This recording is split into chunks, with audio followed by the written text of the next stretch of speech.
Grosse semaine de turbulence à la Bourse de Paris. On va décortiquer tout ça ensemble pour voir un peu qui sont les gagnants, les perdants et surtout ce que ça nous dit de l'état du marché.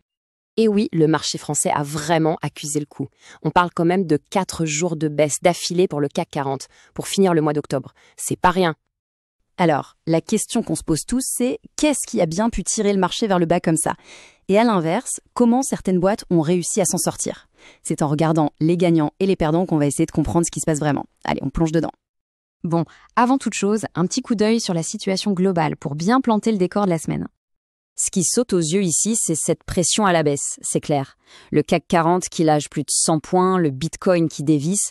Par contre, regardez l'or, ça ne bouge pas. C'est un signal classique, Quand les investisseurs deviennent un peu nerveux, ils se tournent vers les valeurs refuges. Mais attention, ce serait une erreur de penser que tout le monde a souffert. En fait, pour quelques entreprises, la semaine a été carrément spectaculaire. Alors, voyons un peu qui sont ces fameux gagnants. Et la plus grosse histoire, elle nous vient de Nokia, mardi. Ils ont fait une annonce qui a vraiment fait l'effet d'une bombe. Et là, la réaction du marché ne s'est pas fait attendre. Regardez ce chiffre, c'est juste énorme, plus 21% pour l'action Nokia en une seule journée. Ça montre bien à quel point les investisseurs ont été emballés. Et la raison de cet enthousiasme, c'est un nouveau partenariat, et pas avec n'importe qui. Nvidia, le géant des puces d'IA. Forcément, les investisseurs y ont vu un coup de génie, une vraie bascule pour l'avenir de Nokia dans l'intelligence artificielle et le cloud. Mais attendez, le plus fou de la semaine, ce n'est même pas Nokia. C'est Viridien. Eux, ils ont littéralement explosé de 37%. Juste sur la journée de vendredi, c'est incroyable. Et cet envolé, ce n'est pas juste de la spéculation. Attention, non. C'est basé sur du très concret. Des résultats du 3e trimestre hyper solides.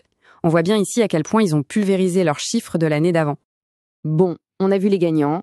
Maintenant, passons de l'autre côté du miroir. Parce que pour pas mal de grands noms, la semaine a été, disons, brutale après la publication de leurs chiffres. Prenez Stellantis, par exemple. C'est le cas d'école parfait. Leur chiffre d'affaires augmente de 13%. On se dit, super nouvelle. Eh bien non, l'action plonge de 9%. C'est le grand paradoxe du marché. Avoir de bons résultats, ça ne suffit pas toujours. Il faut être meilleur que ce que les analystes attendaient. Pour Rémi Cointreau, ça a été la descente aux enfers toute la semaine. Ça a commencé avec des prévisions pas terribles, et puis derrière, les analystes s'y sont mis aussi. Bref, une vraie cascade de mauvaises nouvelles. Et Rémi Cointreau n'était pas seul dans la tempête, loin de là. Ce graphique le montre bien. Score, Clariane, TF1, tous sont pris de sacrés coups après leurs annonces. Des chutes vraiment significatives. Ok, donc on a vu les résultats des entreprises, mais il ne faut pas oublier le contexte global.